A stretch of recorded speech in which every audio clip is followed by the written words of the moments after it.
Sa wakas mga kababayan, panalo na si Senator Bato de la Rosa sa kanyang ipinail na petisyon dito sa Korte Suprema dahil sinabi ng Korte Suprema ay hindi naman talaga nag-i-exist ang ganitong warrant of arrest dito sa Pilipinas. Nako, ito mga kababayan, good news ho ito. Pakinggan natin dito ang paliwanag ni General Macana sa kanyang YouTube channel na The General's Viewpoint. Magandang araw mga kaibigan. Bigyan natin ng reaction, opinion itong post ng Optic Politics. Isinare lang niya ang post ni Mr. Rigoberto Tiglao tungkol sa desisyon ng Supreme Court doon sa petisyon ni Senator Bato na sinampa doon. Dito, Supreme Court did not issue a temporary restraining order because Ayan na. Did not issue a TRO versus ICC warrant because it does not exist legally here. Ayan, narinig niyo mga kababayan. Kaya pala hindi nag-issue ang Korte Suprema ng temporary restraining order dahil naman hindi nag-i-exist legally dito sa Pilipinas ang warrant of arrest. Wow! To me, panalo si Bato. The ICC warrant of arrest does not exist legally in the Philippines. Because it does not exist, the court cannot issue a TRO for an illegal document. Yun ang pagkakaintindi ko. Kaya to me, panalo si Bato sa kanyang petisyon. Tama ba? Magbasa tayo sa mga comments. So, kaya pala gustong-gusto ng administrasyon ni Bongbong Marcos na kunin si Bato sa pamamagitan nitong si Matibag, no? Sabi nila hindi daw matibag-tibag, no? Kaya pala mga kababayan, no? Wala, talo ho sila sa Korte Suprema. Enerio Antonio, yes. A certified true copy of the warrant must be submitted with the petition. So, if the petition did not have a copy thereof attached, so it's a mere scrap of paper. Up to now, ang sinasabi nilang ICC warrant of arrest, hawak-hawak lang ni Trillanes. Hawak-hawak lang ng NBI. Hindi nila ibinigay sa new Senate leadership. Hindi pinakita sa media. As in, wala. Sila lang ang nakakalam na warrant of arrest. So, kung tunay pa na may warrant of arrest, sana ang Marcos Jr. administration, di ba, pinasagot sila ng Supreme Court. Okay, submit your reply to this petition. So, inattach na nila sana doon yung warrant of arrest. Baka walang inattach. Yun lang, baka wala talagang warrant of arrest. Talagang imbento lang ito ni Trillanes at nakipagsabuatan sa ICC pa. Kaya, wais talaga itong Supreme Court natin, no? Wala man siyang makita na warrant of arrest. It does not exist. Ay grabe, pinagtatawanan lang tuloy sila ng taong bayan sa pinaggagawa, lalong ito si Trillanes kabayan. Si Bob Hilayo, sabi niya, to my understanding, ICC warrant is illegal. Correct. So kung illegal, hindi pwedeng i-apply dito dahil illegal. Tama. Ay nako. Philippine Defense News, ICC warrant is virtual. Ganon din ang ginawa nila kay Tatay Digong, virtual eh. Nung arestuin si Tatay Digong, walang ipinakita. Parang cellphone, ginanon lang. Virtual.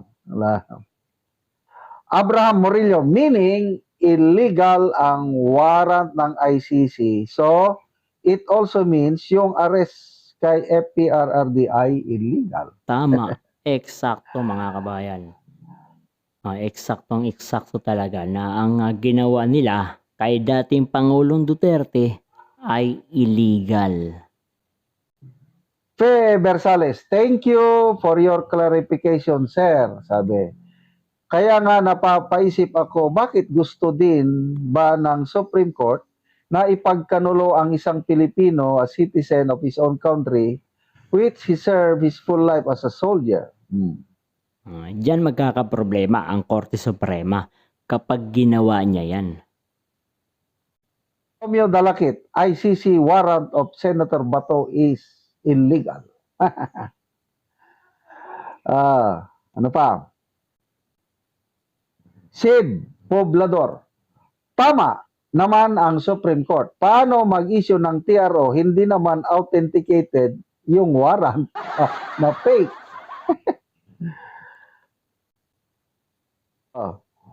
Miga Pilapil. So tama sila, majority na hindi kilalanin ang warrant ng ICC kasi in the first place, though it exists literally but it is not legal.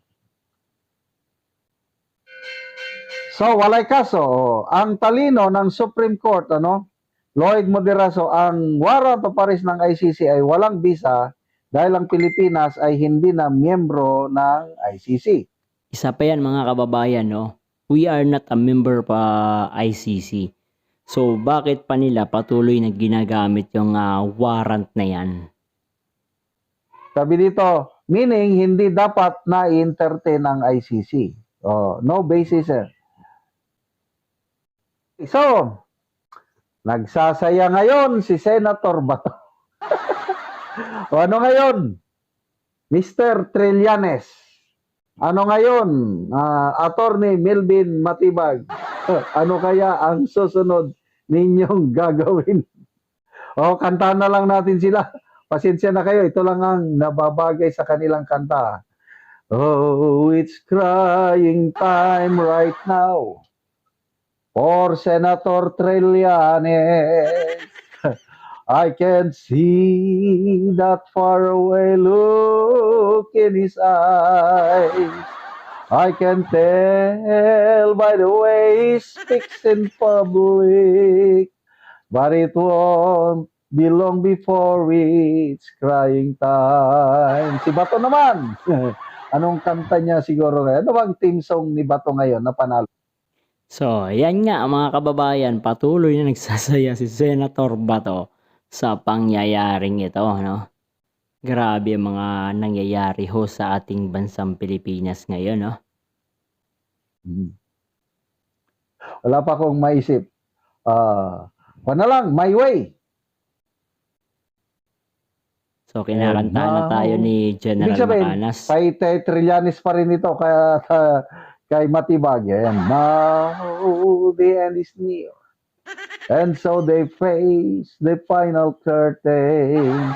Alam nyo, ang kasamaan ay hindi kailanman magtatagumpay laban sa kabutihan. Tama.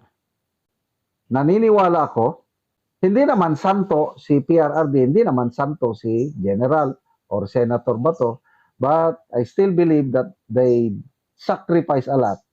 They serve to the best of their abilities nung panahon nila. Kasi ako,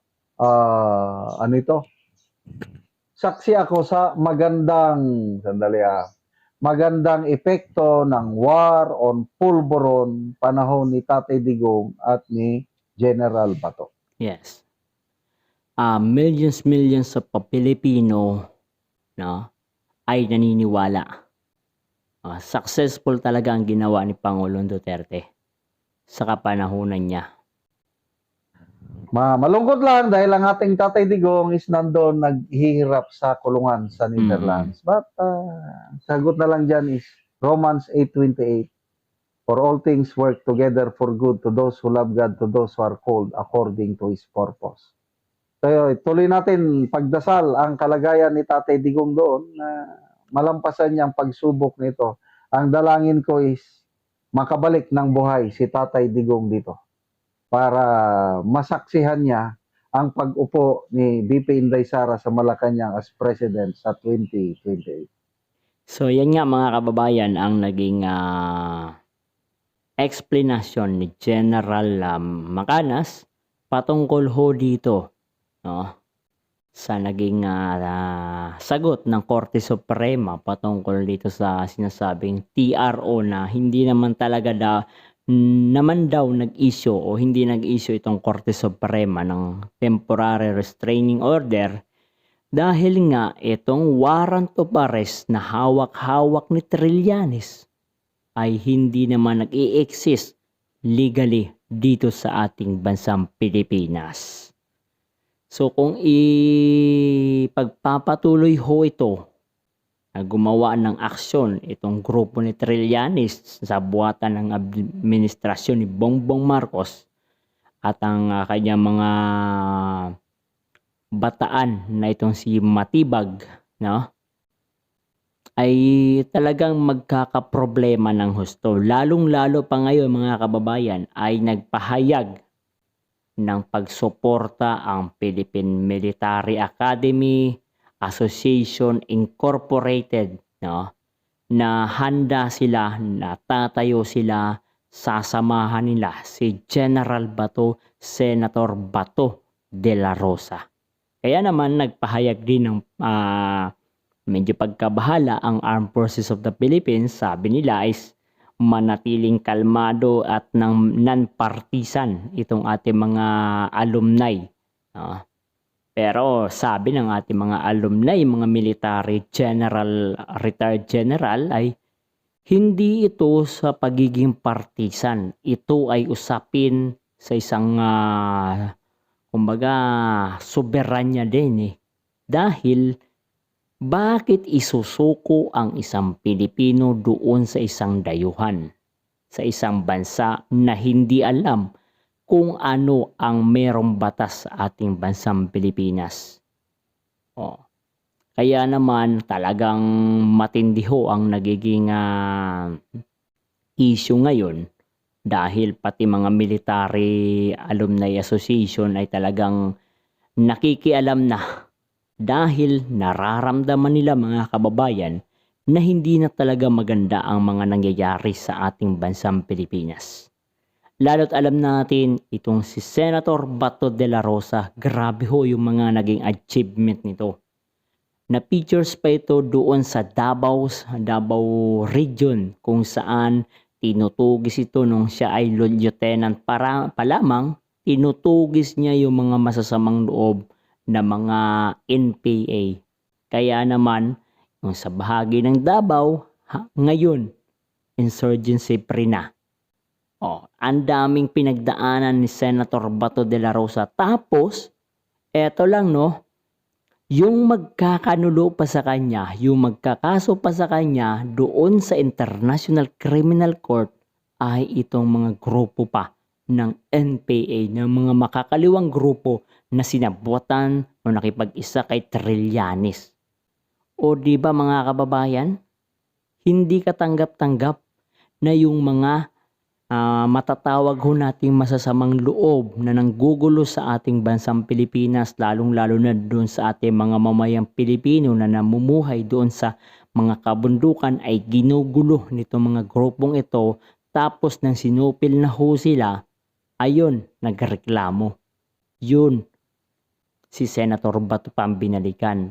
At kasama na ho dyan mga kababayan, itong nangyaring issue. Ini-issue nila itong patungkol ho dito sa war on drugs ni dating Pangulong Duterte. Ang gusto ng mga makakaliwang grupo na ito, mga dilawan na ito mga kababayan, ay ikulong si Senator Bato de la Rosa dahil dito sa pag-implement o pagsasagawa ng war on drugs. Na kung saan, mga kababayan, napakagandang nito yung programa kung saan mapapasuko, mapaparehab yung mga addict, Kung ayaw nila magbago, bahala ho sila. Basta binigyan sila ng pagkakataon, mas concerned sila sa addict kaysa doon sa mga biktima ng mga addict, Wala nga silang imik mga kababayan kapag may isang biktima ng naging biktima ng addict. Pero kapag ang kapulisan, ang law enforcement ay nakabiktima ng addict, galit na galit sila. Gusto nilang ipakulong ang isang law enforcement. O, di ba? Antindi. Kaya talagang ang Philippine Military Academy Alumni Association ay talagang naninindigan. Tatayo sila sa likod o tatayo sila kasama si Senator Bato de la Rosa. Hindi tungkol sa politika, kundi patungkol sa dignidad ng isang Pilipino. So ano ho ang masasabi nyo dito mga kababayan? Grabe ang mga nangyayari ho sa ating bansang Pilipinas. Kung ano, hanggat kaya ho natin mga kababayan, maghihintay ho tayo hanggang 2028 dahil iluluklok natin si BP Sara Duterte bilang presidente ng Pilipinas at maramdaman ng sambayan ng Pilipino na makulong itong mga kurakot, itong mga mastermind na masasabi ho nating ulo ng matinding korupsyon dito sa ating bansang Pilipinas. Hindi lamang ho si Saldico. Si Saldico, sa tingin nyo, sa panahon ngayon mga kababayan, no? Huhulihin kaya ito ni Marcos Jr.? Ipapabalik kaya ito sa Pilipinas ni Marcos Jr.? Hindi. Hindi nila gagawin yan. Wala nga silang inisyu na Interpol notice kay Saldico mga kababayan dahil hindi nila gustong hulihin si Saldico. Dahil kapag hinuli ho nila si Saldico ay kakanta lalabas ang pangalan ng pinaka-mastermind na matinding korupsyon sa ating bansang Pilipinas sa administrasyon ni Bongbong Marcos. At ngayon nga, napalitan na ho yung Senate President at baka sa Lunes ay opisyal lang sabihin kung sino ang chairman ng Senate Blue Ribbon Committee ay ngayon may parang namumuo na namang tension sa Senado dahil parang gustong palitan na naman si Cayetano. Para nang sa ganun, mga kababayan, ang patungkol sa impeachment complaint ni BP Sara Duterte ay talagang tuluyan ho nga makonvict si BP Sara nang sa ganun ay hindi ho managot itong mga mastermind na mga politiko. At ito, papalitan din nila ulit ang Senate Blue Ribbon Committee Chairman nang sa ganun ay hindi ho maimbestigahan ang mga sangkot dito sa matinding korupsyon sa ating bansang Pilipinas. Kaya sabi ng ating mga kababayang Pilipino na ang nangyayari sa ating bansang Pilipinas ay hindi talaga normal dahil ito ay nahahaluan na ng masasamang gawain. Ano sa tingin niyo mga kababayan? Tama ba ako sa aking opinion? Komento nyo dyan sa ibaba at hanggang 2028 ay manatili ho tayong nakasuporta para sa ating susunod na presidente, walang iba kundi si Inday Sara Duterte.